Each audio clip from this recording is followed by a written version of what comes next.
요즘은 사업을 하는 사람이 많습니다.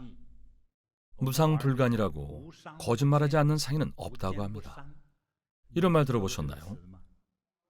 결론적으로 말하면 악덕 상인을 말하죠. 악덕 상인은 진정한 큰 상인이 될 수 없습니다. 수준이 너무 낮습니다. 어디에서 간악함이 표현될까요? 채소를 살 때 구입가는 100원, 판매가는 1000원입니다. 시장 가격이 이렇다면 수익은 9배입니다. 100원을 쓰고 인건비를 제해도 채소 한 근에 800원을 법니다. 간악함은 여기에서 표현됩니다. 시장이 그렇다면 달리 방도가 없겠지만 진정한 큰 상인은 그렇지 않습니다. 정말 사회적인 지위나 경제적인 가치가 어느 정도의 경지에 오른 큰 상인은 시간을 많이 낭비했다는 것을 압니다. 비록 돈을 벌었지만 그 수단이 도적과 같아서 명예롭지 않습니다. 그래서 다음에 하는 일이 지위입니다. 기업이 어느 정도 규모로 커지면 자선활동을 많이 해 좋은 사회적인 이미지를 만듭니다. 큰 상인이 모두 이렇게 하는 이유가 뭘까요? 정신적인 성장을 위해서입니다. 큰 상인이 어느 정도의 경지에 오르면 돈이 얼마인지 크게 신경 쓰지 않습니다. 일반 대중에게 2억 원이 있으면 큰 돈입니다. 하지만 부자 중에서는 가난한 편입니다. 오히려 마약을 팔아 번 돈이라면 아는 척하지 않고 사기꾼 취급합니다. 정당하지 않은 방법으로 돈을 모은 것은 약탈자나 다름없다며 도덕심이 없는 그를 따돌립니다. 상인은 규모가 어느 정도 커지면 신용이 있어야 합니다. 그래서 여러 가지 방법으로 자신의 선량함을 내비치는 겁니다. 실제로 자선사업을 하는 큰 상인도 많습니다. 물론 거짓으로 자선활동을 하는 사람도 있지만 따져보면 선량한 무리도 섞여 있습니다. 왜 이렇게 할까요? 신용을 쌓기 때문입니다. 그래서 모든 협력자와 사회 대중에게 신용이 있는 사람이라고 알립니다.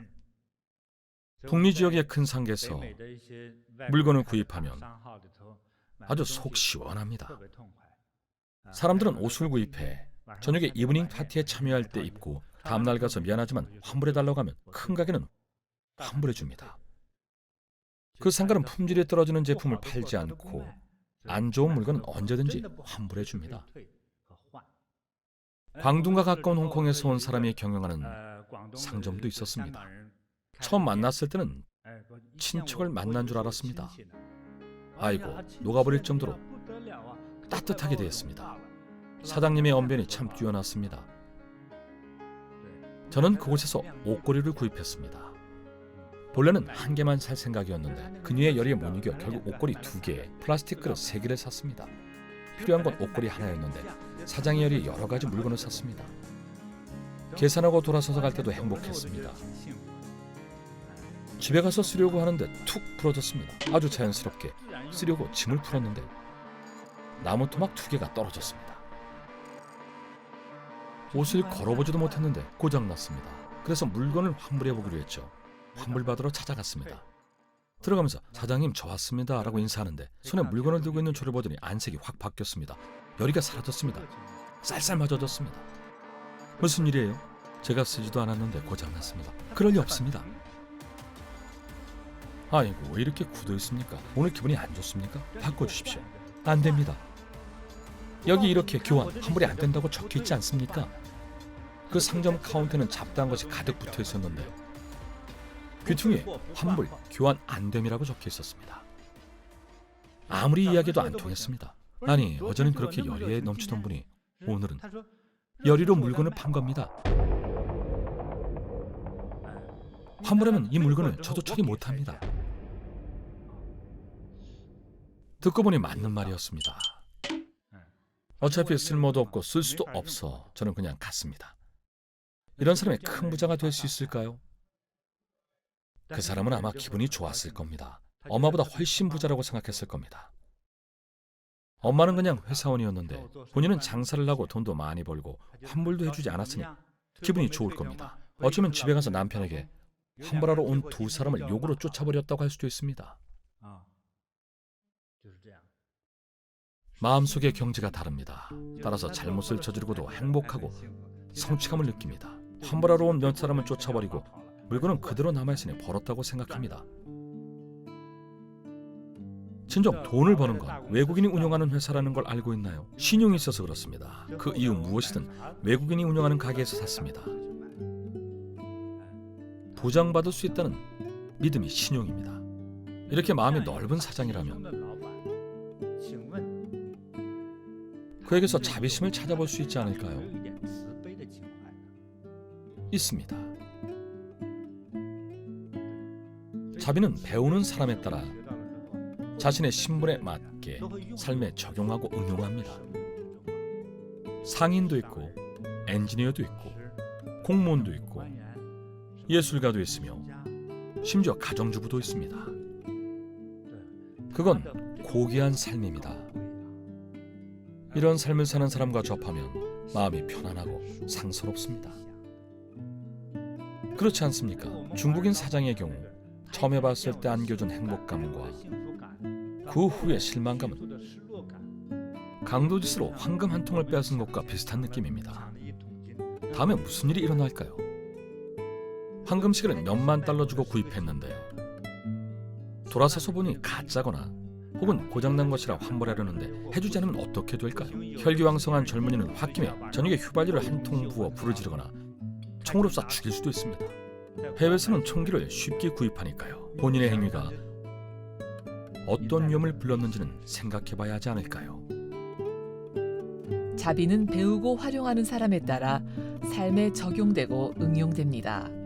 이러한 자비로운 삶을 사는 사람을 만나면 마음이 편안하고 상서로워집니다. 여기까지가 수행에서 두 번째 단계에 해당하는 내용이었습니다. 세 번째 단계의 내용은 조금 초탈한 내용이므로 50대 이상만 들을 자격이 있습니다. 3번 실현하고 1번 이상 이혼한 사람은 쉽게 배울 수 있고 이혼한 적 없는 사람은 배우기는 어렵습니다. 돈을 손해보거나 10번 이상 실직한 사람, 외모가 너무 뛰어나지 않은 사람만이 더 높은 경지를 배울 자격이 있습니다. 이런 사람이 배울 수 있는 것은 더 높은 경지에서 바라보는 인생입니다. 이 단계에서 가르치는 것은 인생의 변화입니다. 마치 감독이 편집한 영화 같은 나와는 상관없는 영화와 같습니다. 이를 보는 다양성의 근본을 따집니다. 근본을 따지는 상태는 큰 해탈의 상태이며 최고 지혜에 가까운 상태입니다.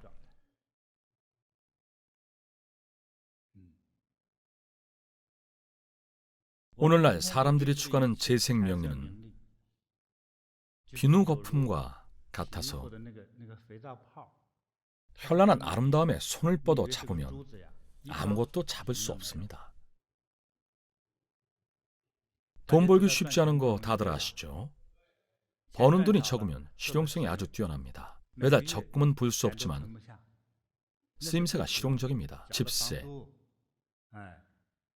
식비, 옷 구입, 학비 납부, 의료비 지출, 아주 실용적인 소비이며 그중 얼마의 돈으로 저금을 해서 돈을 모았을 때 가장 안타까운 것은 그 돈을 써보지도 못하고 죽는 겁니다. 그러니 무엇을 위해 죽을 둥 살 둥 애쓴 겁니까? 자녀에게 남겨주기 위해서라고 하는 분도 있습니다. 특별히 좋다라고 해드리죠. 자녀들은, 딸은 마약을 하고 아들은 도박을 합니다. 자녀들이 부모가 힘들게 번 돈, 심지어 거의 강탈하듯 번 돈을 가장 나쁜 방법으로 부모님의 마음을 가장 아프게 하는 방법으로 써버립니다. 자신의 손으로 직접 교육시킨 자녀입니다. 부처님께서는 이렇게 말씀하셨습니다. 재생명리는 거울 속의 꽃이요 물속의 달과 같아서 볼 수 있고 만질 수 있지만 모두가 헛된 것입니다. 세 번째 경지는 변화무쌍한 세계로 몹시 어려운 경지며 말로 명확하게 설명하기 어려운 경지입니다. 이 수업에서 이야기해야 할 내용도 아닙니다. 이번 수업에서 언급한 내용들은 제 설법에서 중간 수준에 속하는 경지입니다. 저는 제 말대로 따르라고 법문하는 것이 아닙니다.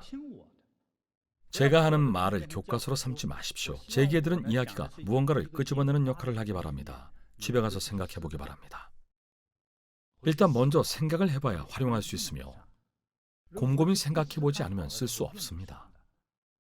법은 활용해야 가치가 있습니다. 오늘의 내용에서 다시 되풀이해서 말하고 싶은 것은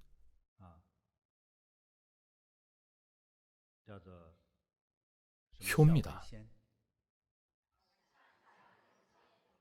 모든 선행에서 효가 으뜸입니다. 모든 아름다운 덕행은 효도와 공경을 근본으로 합니다. 너무 진부하다고 생각하시나요? 그렇지 않습니다. 사람이 존재하고 결혼하고 아이를 낳는 한 절대 버리지 말아야 할 주제입니다. 버리는 순간 벌을 받습니다. 그것을 인과관계라고 합니다.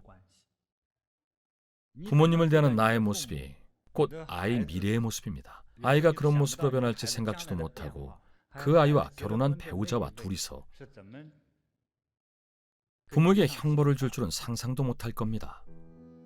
내가 부모에게 효도하지 않거나 배우자의 부모에게 효도하지 않을 경우 앞으로 집에 죽을 만큼 나를 괴롭힐 누군가가 들어와 그에게 잔혹하게 시달릴 겁니다.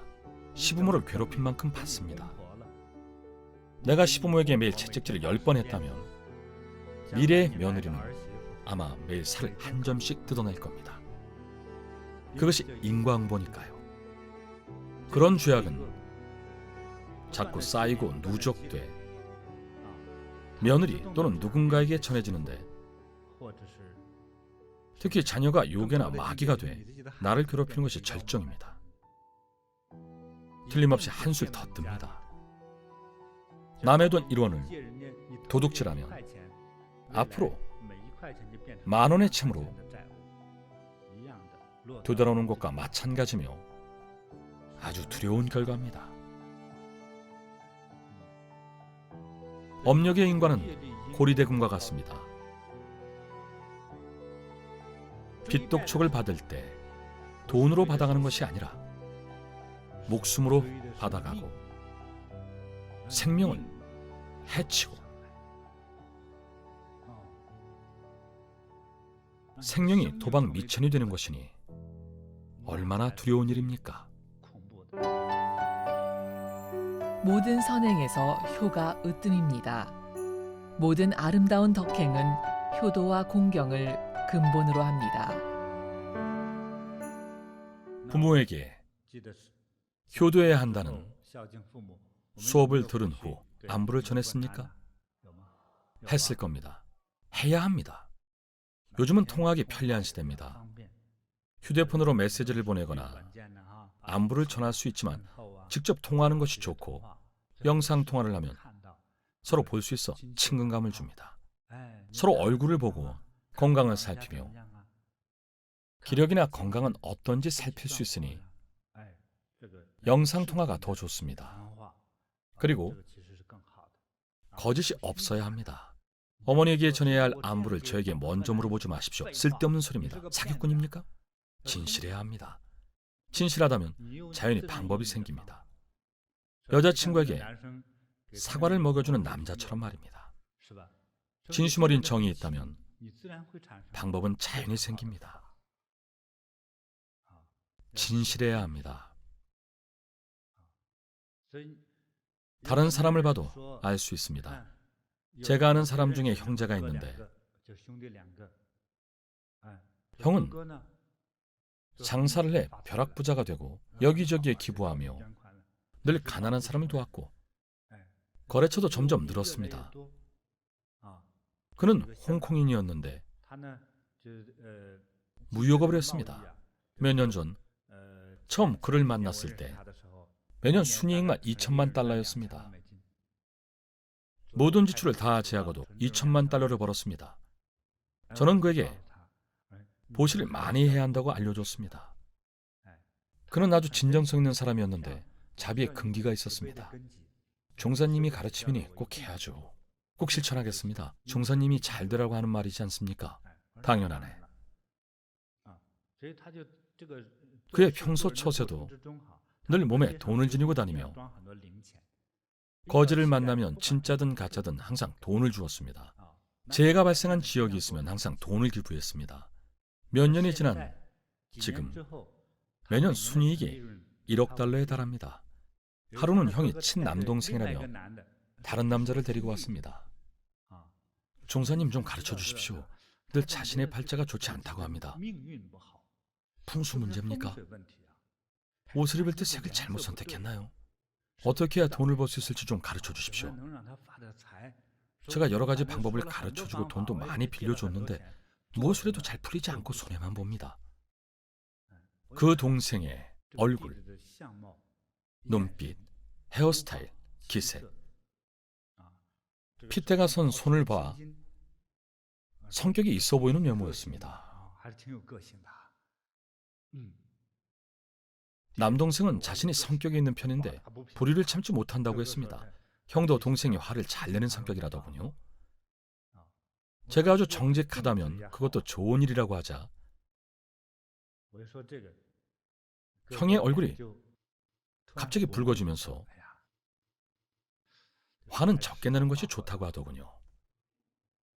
사람에 따라서 저는 둘러서 물어보기도 하는데 그날은 직설적으로 물었습니다. 부모님이 살아계신가?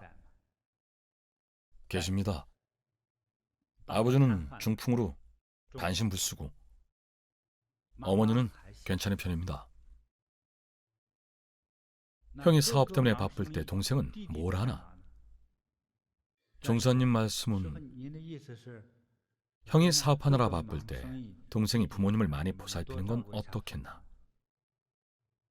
종사님, 저희는 인생과 운명을 바꾸는 일에 관해 문의하러 왔습니다. 부모님을 돌보는 일은 종사님이 신경 쓰지 않으셔도 됩니다. 문제는 바로 그것이라네. 그러자 형이 눈물을 닦더군요. 제가 돈을 냅니다. 형은 매년 동생에게 부모님을 돌보라며 연봉 50만 달러를 줬는데 동생은 한 달 만에 그만두겠다고 했답니다. 나 안 해. 나도 더 나은 미래를 만들 거야. 사업할 거야. 여자친구를 사귈 거라고. 1년에 여자친구가 3번 바뀌고 50만 달러를 여자친구를 사귀면서 다 써버렸습니다. 쉽게 벌 수 있는 금액이 아닙니다. 부모도 돌보지 않았습니다. 형은 남동생의 뒤치다거리를 10년 동안 했는데 남동생은 형이 번 돈을 쓰기만 할 뿐 한 푼도 벌지 못했습니다. 형이 사업하려면 몇백만 달러를 줬지만 하는 일마다 손해만 봤습니다. 덕행이 부족하고 도덕과 정의가 없었습니다. 나중에 형이 솔직히 털어놓더군요. 남동생은 형이 없을 때 아버지를 때릴 뻔하고 어머니에게 욕도 하며 부모를 보살피지 않는답니다. 남동생이 가까이서 돌봐주면 부모가 일찍 돌아가실 것 같답니다. 그런 사람은 부자가 되기 힘듭니다. 재산을 붙잡아둘 수 없습니다. 저는 남동생에게 모든 선행에서 효가 으뜸이라고 알려주며 부모를 어떻게 대해야 할지 먼저 생각하라고 했습니다. 부모님이 잘 대해주나? 아니요. 혼자 잘 생각해보게. 깨우쳐야 운세도 바뀌네. 깨우치지 못하면 더 비참해질 거네.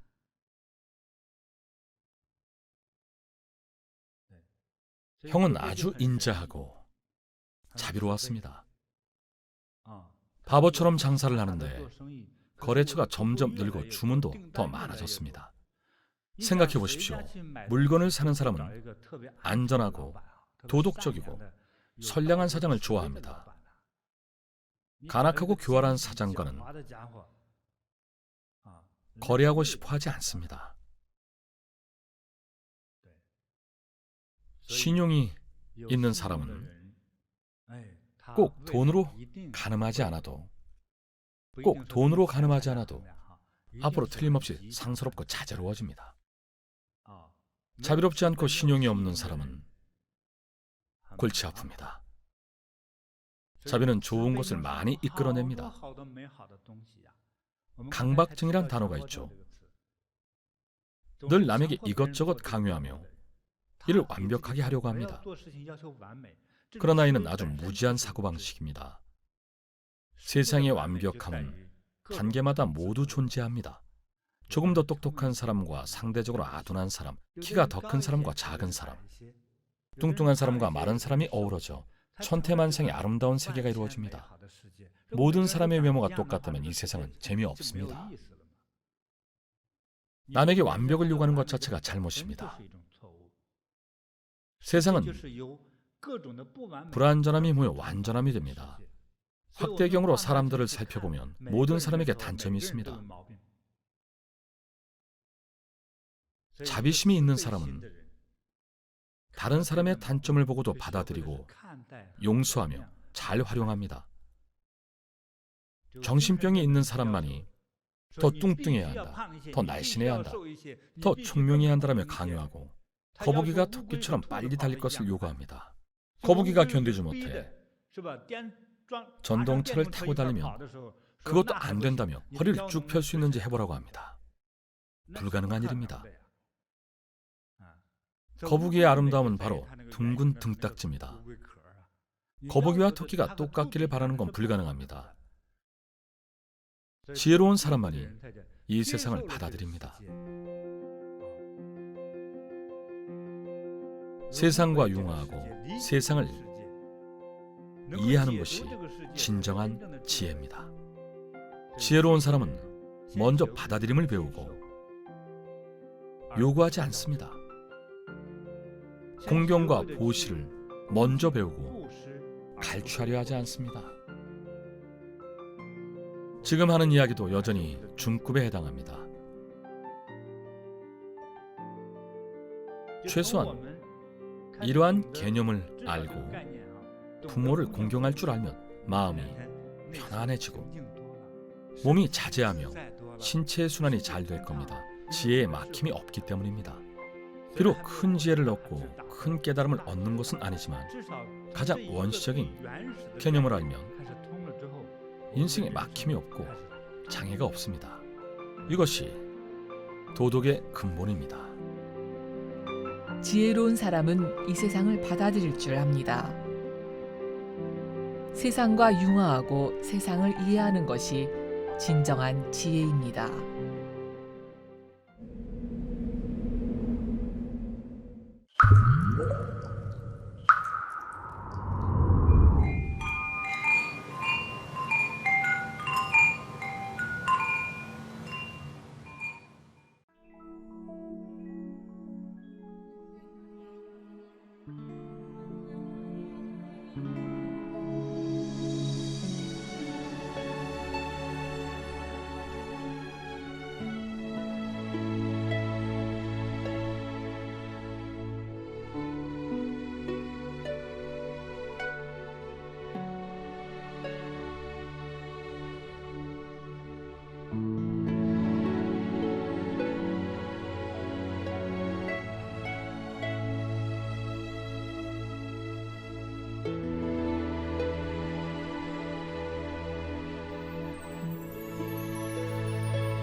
释迦牟尼佛，南无本师释迦牟尼佛，南无本师释迦牟尼佛，南无本师释迦牟尼佛，南无本师释迦牟尼佛，南无本师释迦牟尼佛，南无本师释迦牟尼佛，南